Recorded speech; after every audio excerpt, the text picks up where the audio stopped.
Hello বন্ধুরা, আজ সকাল সকাল ফ্রেশ হয়ে চলে এসেছি রান্নাঘরে। তো এসেই আগে প্রথমে ভাতটা বসিয়ে দিয়েছি। তো আজকে শনিবার, আজকে আমরা নিরামিষ খাই। অনেকেই নিরামিষ খায়।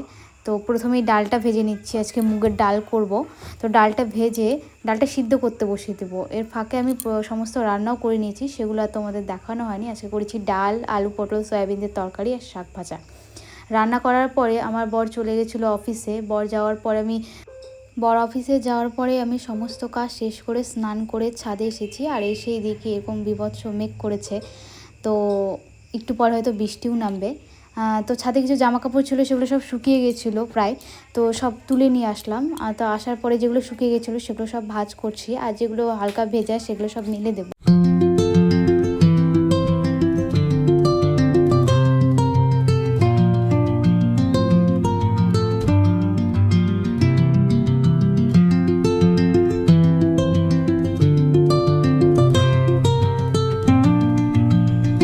জামা কাপড় ভাঁজ করতে করতে বাইরে দেখি বৃষ্টি নেমে গেছে। বৃষ্টি হয়ে বেশ ভালোই হলো। দুদিন ধরে বৃষ্টি হচ্ছে বিকেল বিকেল, বেশ ওয়েদারটাও ঠান্ডা ঠান্ডা লাগছে, ভালোই লাগছে। তারপরে সন্ধেবেলা লাইন ছিল না অনেকক্ষণই। তারপরে লাইন আসার পরে আমি একটু পড়তে বসে যাই। পড়াশোনা, ওই পঞ্চায়েত সম্বন্ধে কিছু পড়াশোনা ছিল, পড়াশোনা করে তারপরে রাতে পড়ে উঠে ভাতও খেয়ে নিয়েছিলাম। বর খায়নি, ও যেহেতু অফিস থেকে দেরি করে এসেছে এবং তখন অল্প করে একটু খেয়েছে, তার জন্য ও রাতে খায়নি, আমি একাই খেয়েছি।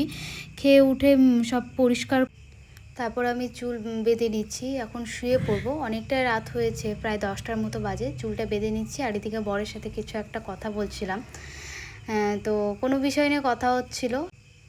তো আমার ভিডিও যদি তোমাদের ভালো লাগে তো প্লিজ ফলো, লাইক, কমেন্ট আর শেয়ার। বাই।